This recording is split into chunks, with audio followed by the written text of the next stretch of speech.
lymphatic system is essentially a system of very thin-walled vessels that helps to return excess interstitial fluid from the tissues. Now, so why do we talk about the immune system in that same chapter?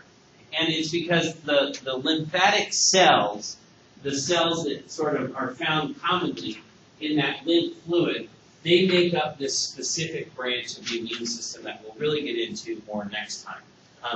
But that's the connection, is within that lymphatic system is a lot of immune system activity. So like we talked last time about how the lymph nodes and the spleen serve to capture infection and put it right where the immune system cells are. Well, now what happens then is kind of what we're going to talk about in the next two sessions here. All right, so what do we mean by immune system anyway? Well, it's all of the components of the body that serve to fight off anything that doesn't belong. So the immune system is active against pathogens. So those are things like viruses, bacteria, parasites, anything that would do the body harm or would try to live inside us, so to speak. You know, we want to use our nutrients and our resources just for our own cells. We don't want to keep anything else alive that doesn't do us any good. So you have the pathogens. That's one category of immune system activity. Another is mutation. You know, the body is made of trillions of cells, and each of those cells, divides or has divided at some point in their life. And many of the cells of the body are undergoing constant cell division. You know, so new cells are made, old cells are die and are replaced. In that process, not all cell division goes perfectly. You know, the DNA is a complex molecule, and it can be altered in the course of cell division. So we have cells that mutate for all kinds of reasons. And one of the immune system's primary roles is to deal with these mutated cells. It's cancer prevention is the easiest way to think of it. You know, our body cells are dividing and dividing and dividing. Sometimes, thousands of generations of cell division have occurred. So in that process, abnormal cells get made. And one of the immune system's jobs is to identify those mutant cells and destroy them before they can become a tumor or a cancer. And we'll look a little bit about how the NK cells do that here in a minute. Toxins. Many pathogens create toxins. Many parasites create toxins. Tumors create toxins. A toxin is just a chemical that would do harm to the body. And our immune system is fine-tuned enough that it can actually attack chemicals as well as pathogens.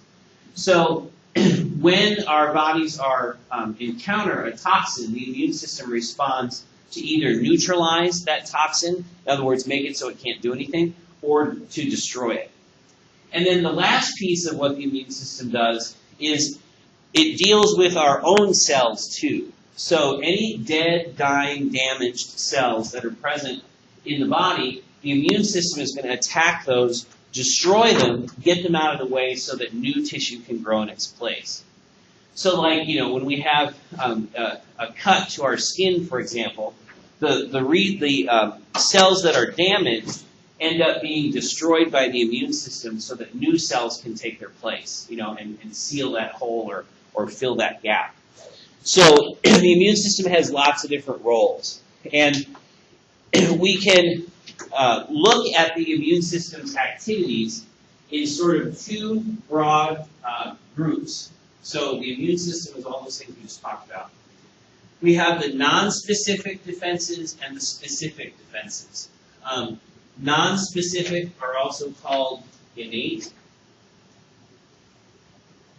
and the specific are also called acquired. And we're going to look at each of these in turn. But essentially the difference is the non-specific defenses behave the same way regardless of what they're fighting. Okay? So they don't think, so to speak. They just act the same way no matter what the pathogen is. So that's why we say they're non-specific, because they don't specify their attack to the pathogen or to the mutation. All right, so, and then specific is just the opposite. Everything the specific branch does is targeted and tailored to that particular pathogen. So, for example, two bacteria that are almost identical but are subtly different in their species type, like strep A and strep B, the specific branch will actually attack those two very similar bacteria in different ways. So it's very fine-tuned. It's sort of like, this is the shotgun approach, this is the sniper rifle approach. So two very different systems. So where do they get their second name? It has to do with how you get these defenses. So on day one of your life, or at least day one after birth when you enter a non-sterile environment, the non-specific defenses are already active. So we call those innate because you're born with them. They're ready to go on day one. The acquired, we call it the specific acquired because you have to grow this system. So one of the reasons that kids, from 0 to 5 years old, get sick much more often than adults do is because they haven't grown their acquired immune system yet. So acquired goes with specific because the system has to learn a phase in order to have that sniper rifle approach, that targeted attack. Whereas the non-specific defenses, there isn't any learning required, so it can be there at birth, right? All right, so non-specific and specific defenses. Sorry. So even though we divide it like this, the two do work together. So the specific system helps make the non-specific system work better. In particular, antibodies, which we'll get into on next time, on Wednesday. Yeah, Wednesday, yes. Let's see. The two systems work together. So like antibodies help make the non-specific system work better.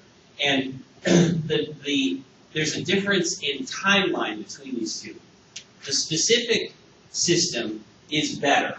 It will more completely and thoroughly eradicate an infection. The problem is it takes time. It takes 7 to 10 days to really get fired up and working. So in the meantime, the non-specific system can act immediately. So fast, but broad, not smart.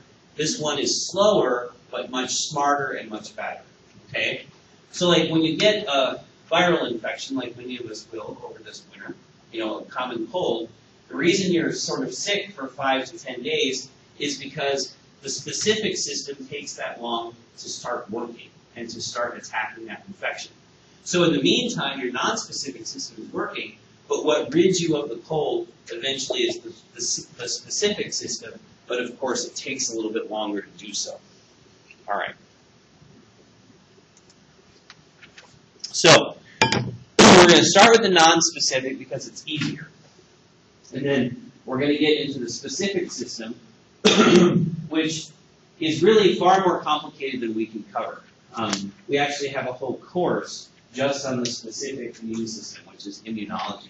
But we are, next time, going to sort of look at it, at least some pieces of it. But first, the non-specifics. So, we have physical barriers, phagocytes, immunologic surveillance, interferons, complement, the inflammatory response, and then fever. And we're going to look at each of these in turn.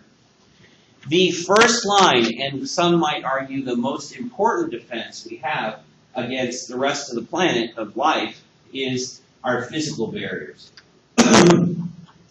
This is what stands between our insides and our outsides, so to speak.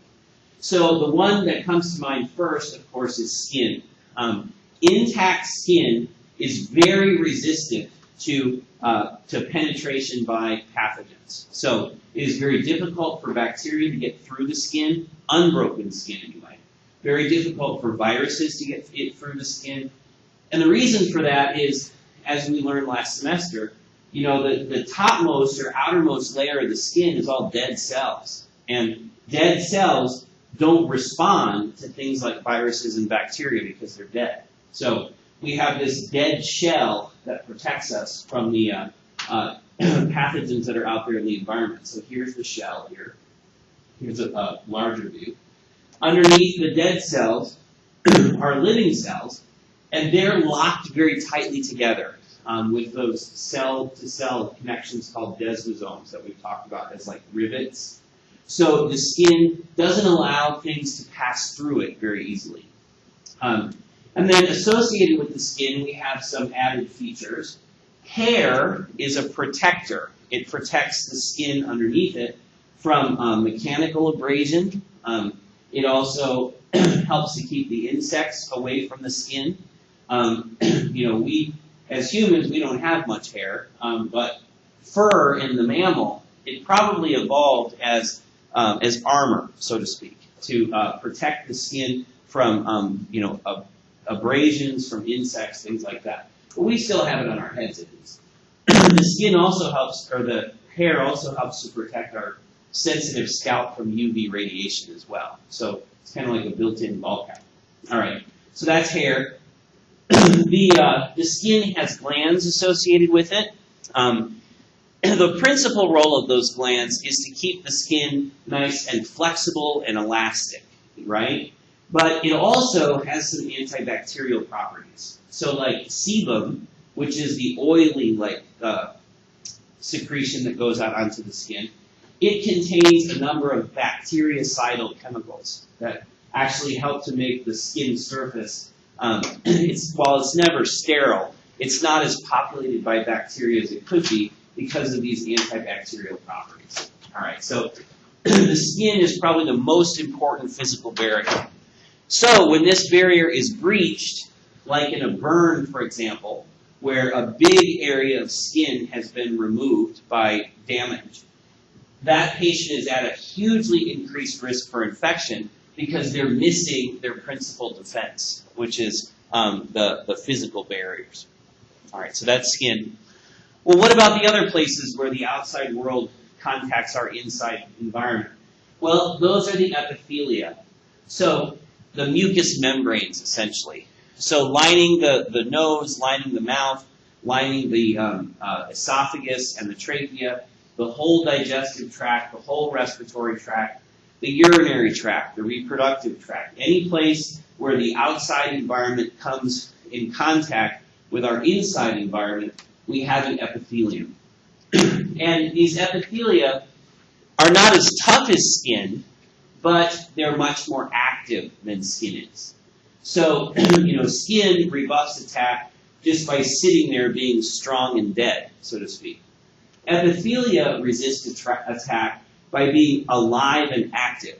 So, anything that's trying to enter the body through an epithelium is going to have the epithelium to deal with, so to speak. So it's going to actively push away and actively attack substances trying to pass into the body. So some features, the mucus, which sometimes is, annoys us when we have to blow our noses or cough or whatever. But that mucus is there to trap potential pathogens, to trap debris that would end up causing damage to the underlying tissues. So it evolved to be made and then expelled somehow. So we have mucus. The epithelial cells are attached very tightly to each other so that things can't pass through, like between the cells. So we have that characteristic. And the epithelial cells control everything that passes through them. So it's difficult for a bacteria to get from here to here because the epithelial cells just won't let it through. And it doesn't have any mechanism to do that unless it's a particularly pathogenic or a disease-causing pathogen. All right, so the epithelia. So both of those, the skin and the epithelium, those are first-line defenses. What do we mean by that?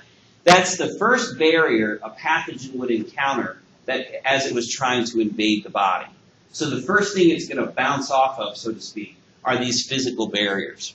But we all know that those barriers do get breached. Either a particularly nasty pathogen that has figured out how to get through the skin, or something like a burn where that skin has been removed. So what comes next? Well, the second line of defense is the phagocytes. And we've talked about phagocytosis before when we introduced the white blood cells. Now we're going to get to see what that's all about. So in our systems, there are essentially there's four principal phagocytes, or cells that destroy things that don't belong by gobbling them up and digesting them. So basically destroying them through chemical, by taking them apart. So we have the neutrophils, which we've learned about in our blood chapter, the eosinophils, which we also learned about there, and then we have the monocyte macrophage system. So when we introduced the white blood cells, I told you that a monocyte is a baby macrophage, right? It's going to go out, it's going to become one of these. Well, there are two kinds of macrophages. Fixed macrophages, they hang out and live in the tissues, particularly in areas where invasion from pathogens is either likely or possible. So like in the skin, for example, if you look underneath the surface where the dead cells are, where the living cells are, you're going to encounter some of these fixed macrophages, just sort of sitting there, ready to battle an infection if one should occur. So we have those. And then we have the free macrophages. These guys can move, and they do move. So that's when we looked at that video of the cell chasing the bacteria, that was one of these. That was a free macrophage. So they're like the blob that cruise around the body looking for things that don't belong. So bacteria, cell debris, dead cells, mutated cells, and the macrophages engulf that, swallow it, so to speak, and then take that bacteria apart, or take that pathogen apart.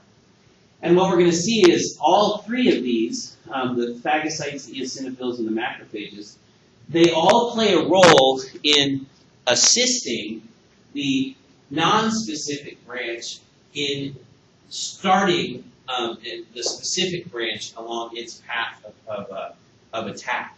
So we'll see that all of these can be what are called antigen-presenting cells, but much more on that later. For now, just know that these are our second line of defense. Why? Because these are already there. So the immune system doesn't have to create these. They're already circulating in the tissues of the body. So if there is an infection, or if there is an invasion from a pathogen, these are the cells you're going to run into next. If you're a bacteria, if you breach the skin, the next thing you have to worry about is the macrophages, because they're out there looking for you, trying to destroy you, take you apart. All right. So some characteristics of the phagocytes. Many of these we've sort of already talked about.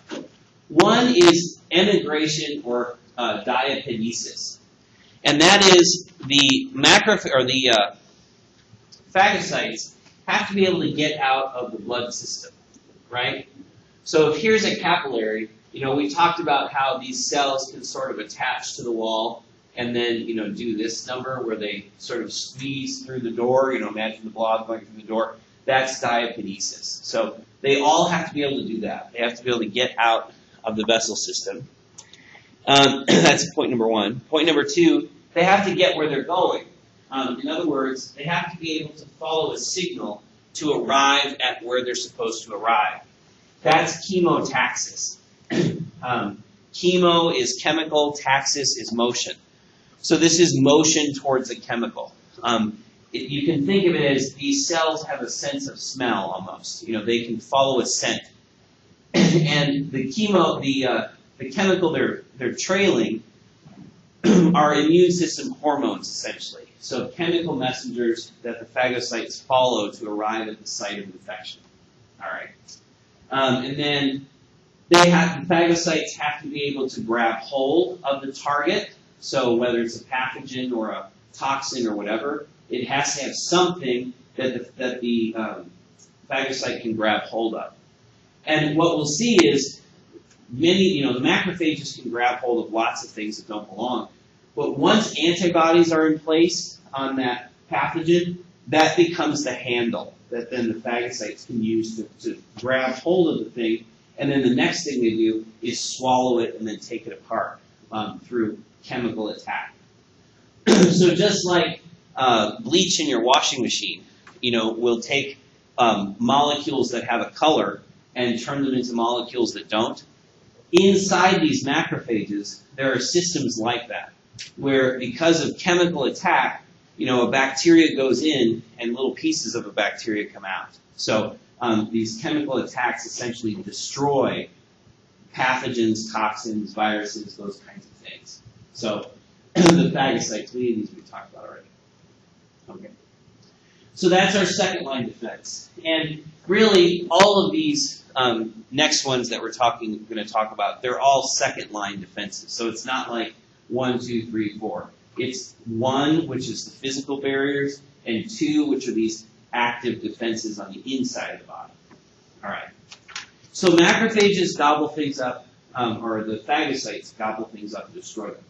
Well, what about the other kinds of pathogens, like viruses? Viruses pretty much live inside of cells, right? And they do harm to the body by tricking cells into becoming virus factories. So instead of, the cell doing its normal job, it's been fooled into just creating huge amounts of virus, which is then going to do that same thing to other cells. So we need a system to deal with problems inside of cells as well. So the non-specific system for that are called the NK cells. So last time we said these were lymphocytes, and they are. So the NK, the natural killer cells, are the only lymphocytes that are part of the non-specific branch of the immune system, right? All of the other lymphocytes are part of that specific branch. So what do the NK cells do? Well, they're virus hunters. They're virus and mutant cell hunters. So, the NK cells are cruising around the body all the time. And let's say it encounters an abnormal cell. Well, how does it know that? Abnormal cells have strange things on their cell membranes. It turns out that the cells of our body, they kind of portray their internal state on their external membrane, which makes sense because, the body, all the cells of the body kind of work together. Well, the only way for cells to know what's going on with other cells is there has to be a signal somehow, right? So the signaling system that the body uses is it puts things on the membrane. Well, if this NK cell encounters a cell with something strange on its cell membrane, it assumes that that cell has been infected by a virus or has become mutated somehow.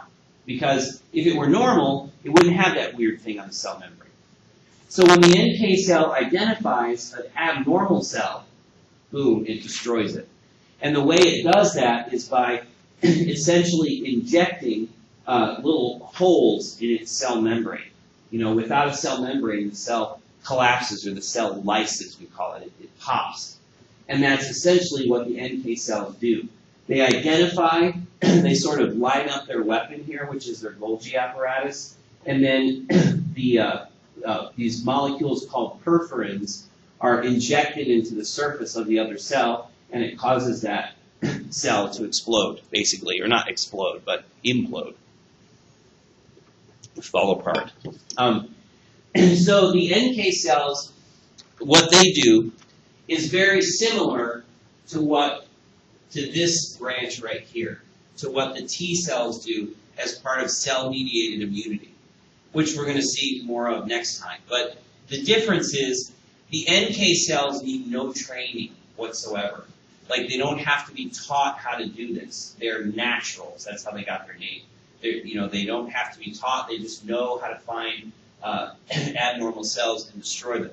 T cells have to be taught how to do this, which we'll talk a little bit more about next time. All right, so NK cells. So in addition to fighting off viral infection, through the same process, the NK cells also destroy cancerous cells or mutant cells. So, here is, let's say this is in the bone marrow. So stem cell divides, and we have an error. So this cell didn't divide quite right. One of its daughters is normal, but the other is not. Again, that's going to make strange things appear on the membrane. The NK cell is going to identify it, and do the same thing it would do to a viral cell, or a viral infected cell, which is to destroy it. All right. But we all know cancer does happen, right? So how, if we have these NK cells out there policing things all the time? Well, it's a concept called immunological escape. So, the NK cells are smart, but they can only do so much in terms of identifying an abnormal cell. So, so here's a tumor, let's say, or here's a tissue, and that tissue has created a number of mutant cells. Well, the NK cells destroy the ones they can recognize, but what about one it can't recognize? Well, that's the case where then that one cell can go on and produce a tumor, because for whatever reason, the NK cell doesn't identify these mutants as abnormal. So cancer, we've learned, is not a one-step problem. In other words, you don't one day get cancer. It's a multi-step process. From an original mutation, past immunological escape, avoiding the immune system, in other words, and then, so the only time you're going to have a real honest to goodness tumor is if all these other things have happened before that. So, one of the reasons that cancer is relatively rare, particularly in healthy young people, is, that this system works pretty well. The truth is we have mutant cells that are created every day, but the immune system destroys them before they can go on and become anything dangerous or bad. All right. Okay, so that's the NK cells. Interferons. Interferons are molecules that are released from viral infected cells. So this is a pretty cool evolutionary adaptation. When a cell is infected by a virus, it releases these chemicals that help the surrounding cells not get infected. So interferons is all about helping the other guy. They don't help the cell that's infected. They help the cells around that cell from getting infected in the future. So it's sort of prevention of viral infection right where you need it, and that's where there's a virus at work. So it does that. It makes cells more resistant to viral infection and replication. Interferons also attract NK cells and macrophages, which can then destroy the viral infected cell. There isn't a system in the body for removing a virus from a viral infected cell. It'd be nice if there was, but there isn't.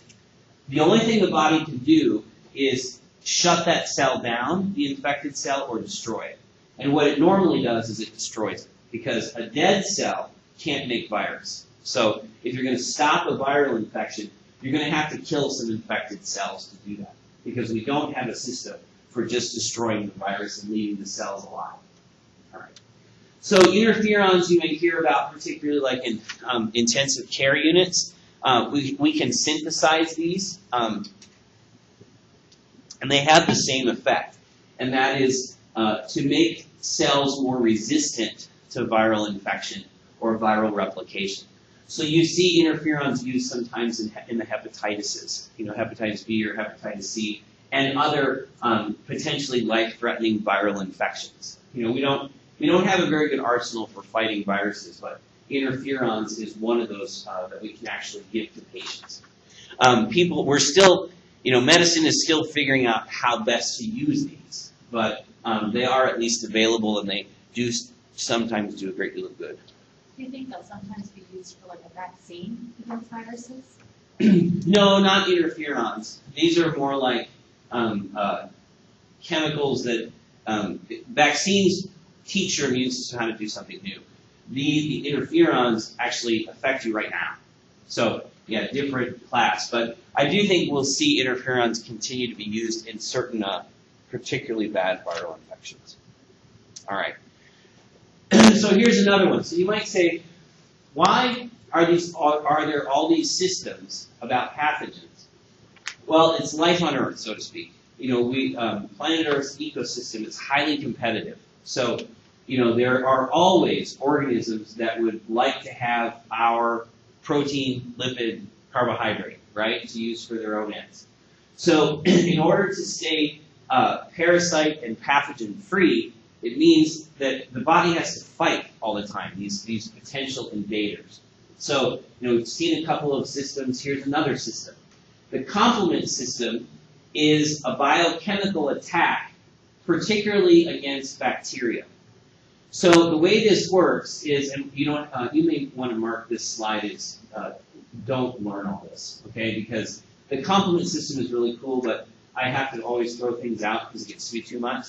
And this is one of the things that I only want you to know a little bit about, which is this last, which is my text here. I don't care if you know about all this other stuff.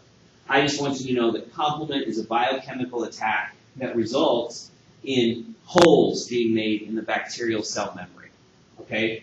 It's a very elegant system. It's a very powerful system because it works without cells. So there are no cells involved in this system except for the bacterial cells. Essentially, it's a system that allows chemicals in the blood to fight off infection directly without any need for a cell to participate.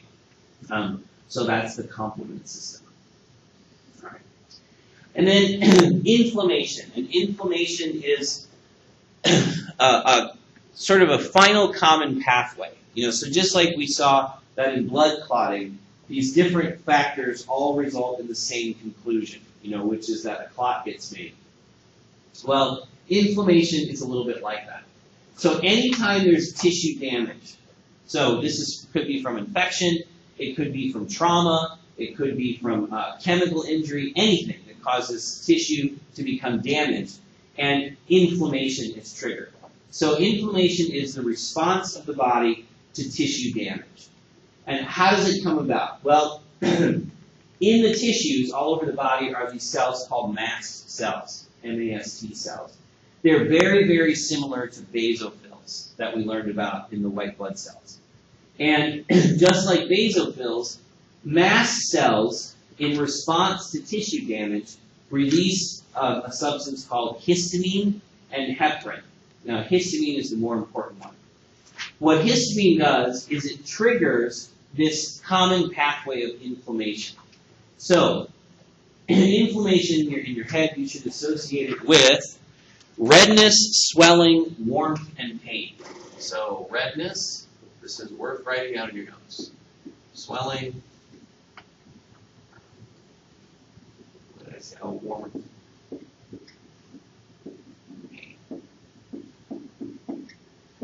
So the classic example of these four is the twisted ankle, right? Many of us have done that, where we've had, we've stepped wrong or whatever, and ouch, and then you kind of know what's coming, right? What's coming? Redness, swelling, warmth, and pain, right? Why? Because you cause tissue injury. And anytime there's tissue injury, we get inflammation. And inflammation has as its hallmarks these four things.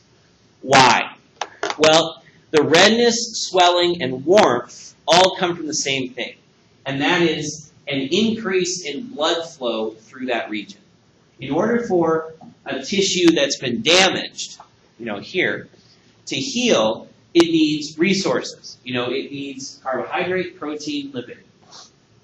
It needs oxygen in order to repair those cells. So whenever there's tissue damage, the body's response is to increase the flow of blood through that area. Well, blood is red and blood is warm. Right? So more blood flow means more redness, more warmth. So that explains those two.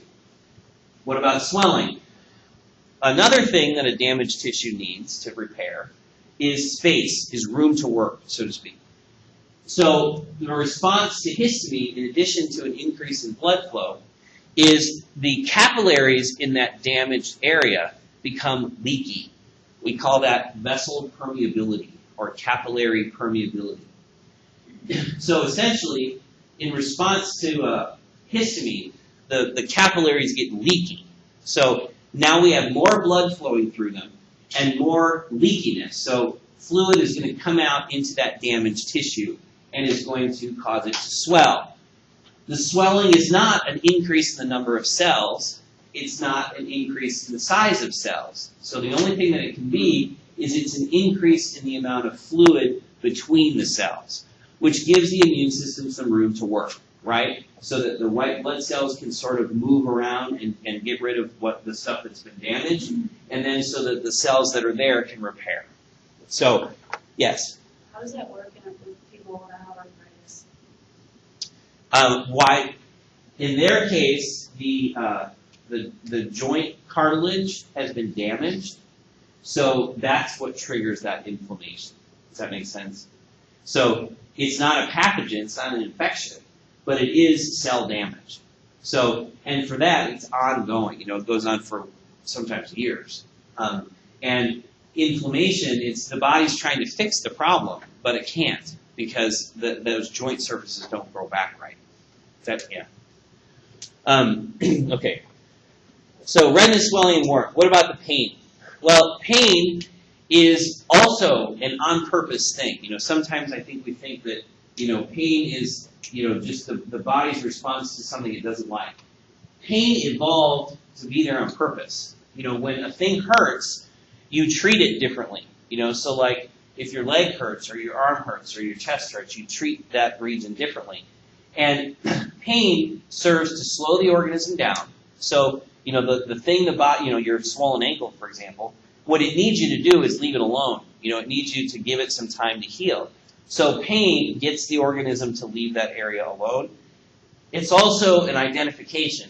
It's, the organism knows that there's a problem because it hurts. And pain is, impossible to ignore.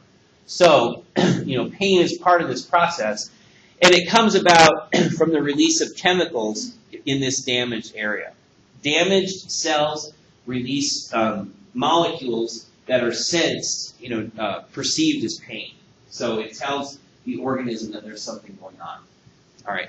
So once we have our redness, swelling, warmth, and pain going, well, what comes next? Well, the phagocytes come in.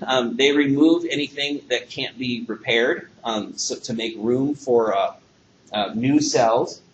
The specific defenses are activated to deal with any infection or pathogen that is present. And then eventually the redness, swelling, warmth, and pain goes away when the tissue starts to repair.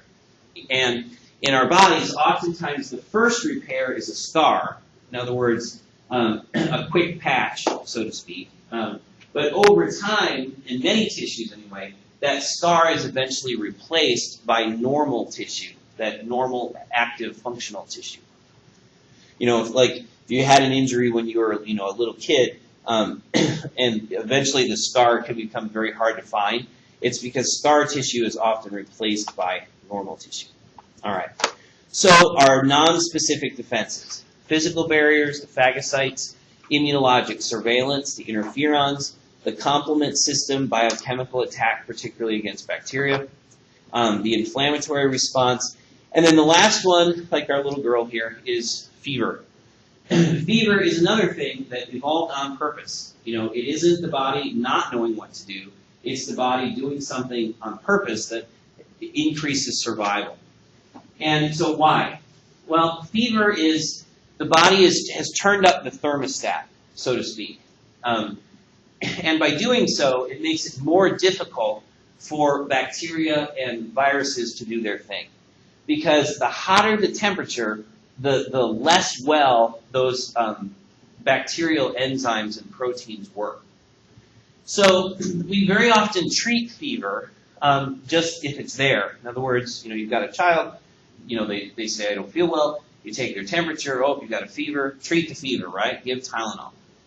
Well, you just have to remember that you are turning off an evolved response to fight off infection. So the advice I always gave as a pediatrician is only treat fever if there's a reason to. In other words, just having a fever is not going to do you any harm until you get up to 105, 106 degrees. And even then, the jury is sort of still out as to whether that actually causes any harm.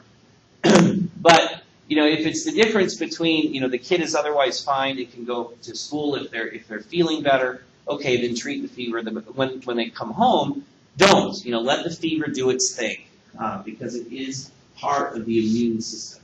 All right. So a few other things about fever.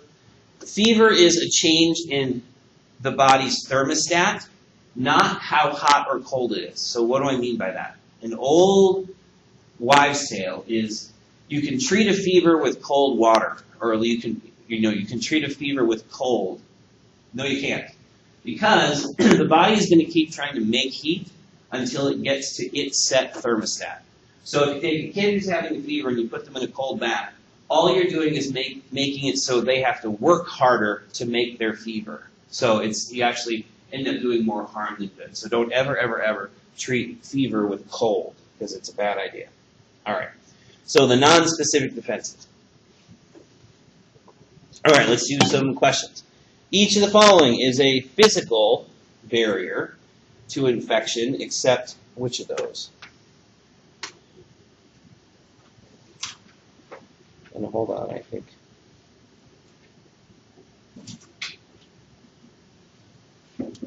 You should get it in a minute if you haven't.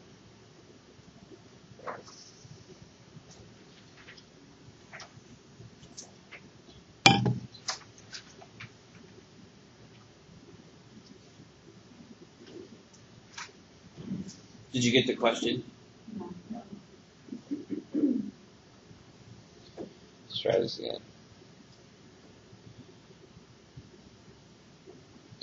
There. Now? Yes. Okay.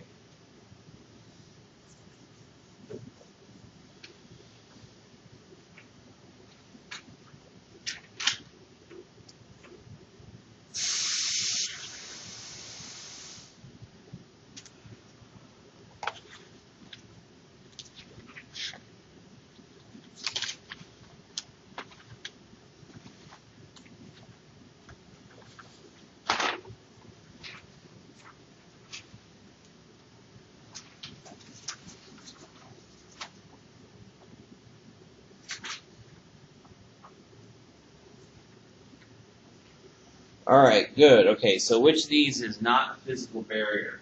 The complement system is the one that doesn't belong, because the complement system is a biochemical attack. So these others, body hair, epithelium, secretion, basic membranes, those are things that a pathogen would encounter physically, whereas complement is something that they would encounter chemically. All right, so next up. All right, the first line of cellular defense against pathogens are which of those? So what are the first cells that a pathogen encounters?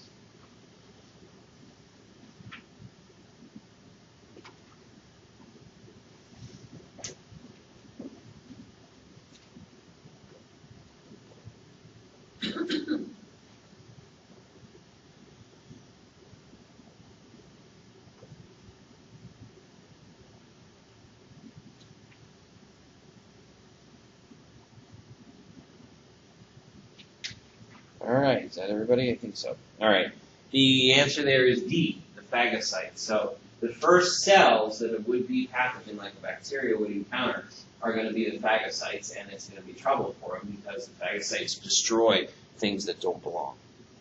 All right, and here we're going to skip that one. We'll do this one. The cells that perform immunologic surveillance. So on the lookout for abnormal.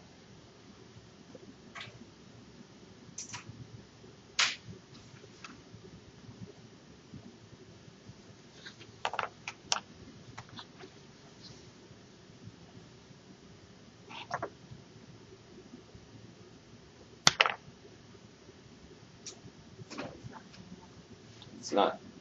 You didn't get the question?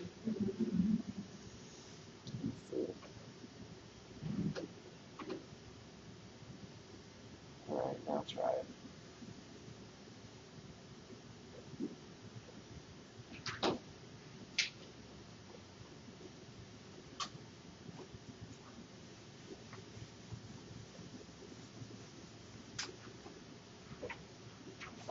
All right. Jump in there, last person. All got it right. A, NK cells. Good. The NK cells are immunologic surveillance, cell-to-cell combat, natural style. We're going to see cell-to-cell combat, learned style in the T cells, which we'll talk about next week. All right. Okay, so whenever we talk about the immune system, we have to talk just a little bit about the distinction between passive and active. The truth is, in the modern practice of medicine and taking care of patients of all types, we don't see this distinction come up very often anymore. But in the old days, it was very common. But we still have to learn it because it appears on things like board exams. Okay, so inside the specific defenses, okay, so we were just talking about the non-specific branch. Now we're going to shift over, and the rest of our time we're going to talk about the specific branch. Okay, so on that specific side, specific just means an individualized attack per pathogen. So, each pathogen has a different attack that's used. So that's acquired, right, because the specific defenses aren't present at birth. You have to grow them. Well, then there's these two types. Passive immunity you got from somebody else. Okay, so an example of this is not vaccines. Don't get confused about that. But let's say I took antibodies from a mouse and I gave them to you to help you fight off an infection. That is an example of passive immunity. So I've given you the immune system attack from some other creature or from some laboratory beaker. So there's two kinds of passive immunity. There's natural and there's artificial. So the only natural one is the breast milk contains antibodies which then appear in baby's blood. So it's an example of naturally acquired passive immunity. What this means is that while the baby is breastfeeding, he or she is sharing mom's immune system, which helps to keep babies who are breastfed from getting sick as often, particularly from the kinds of pathogens which are common in the mother-child environment. So that's naturally acquired passive immunity. Why is it natural? Because there has been no science involved, so to speak.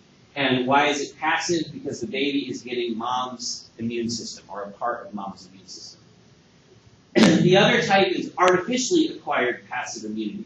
This is where antibodies are given to battle a particular infection. Probably the most common place we see this, of all things, is in snake bites. So snake bites contain toxins, and we have to neutralize those toxins. One of the best ways to do that is using antibodies. So antivenom is usually the antibodies to a toxin. So it is a artificially acquired passive immunity. Okay. And then active immunity is your body has created this immunity itself. So passive you got from somebody else, active you made yourself. And here again, there's two versions. Naturally acquired active immunity is, no science involved. This is the normal development of specific defenses to pathogens you've been exposed to. So, you got mono when you were 12, and you developed antibodies to that, you developed specific defenses to that. You're never going to get mono again because now you have naturally acquired active immunity against mono because you were exposed to it, you fought it off, and you remain impervious to it. Yeah. Mono stays in your system, right? Yes, you can find the mono DNA in your system. Yes. All right. So that's naturally acquired. Artificially acquired. This is vaccination. So when you go to the doctor and you get your measles vaccine, what are they doing? They're injecting you with little pieces of the measles virus to create an artificially acquired active immunity, to make you as immune to measles as somebody who had measles, fought it off, and is now healthy. So naturally and artificially here, artificially acquired active immunity is vaccination. And vaccines stimulate, at least good vaccines do, they stimulate immune response just like you had the infection. So active and passive, natural and artificial. Those do come up. It's more vocabulary than anything. All right, and I think we'll stop there before we get into this long one. And we'll pick up here next time, talking about the specific branch.